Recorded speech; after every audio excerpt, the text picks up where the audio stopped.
أعوذ بالله من الشيطان الرجيم నేను శపించబడిన బహిష్కరించబడిన శైతాన్ నుండి రక్షణ పొందటానికి అల్లాహ్ శరణు వేడుకో. قال الملأ الذين استكبروا من قومه للذين استضعفوا لمن آمن منهم أتعلمون أن صالحا مرسل من ربه قالوا إنا بما أرسل به مؤمنون.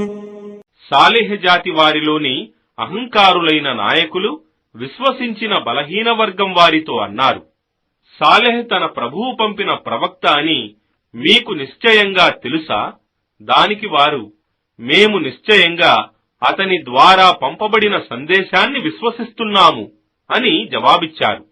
قال الذين استكبروا إنا بالذي آمنتم به كافرون. ఆ అహంకారులన్నారు, మీరు విశ్వసించిన దానిని మేము నిశ్చయంగా తిరస్కరిస్తున్నాము.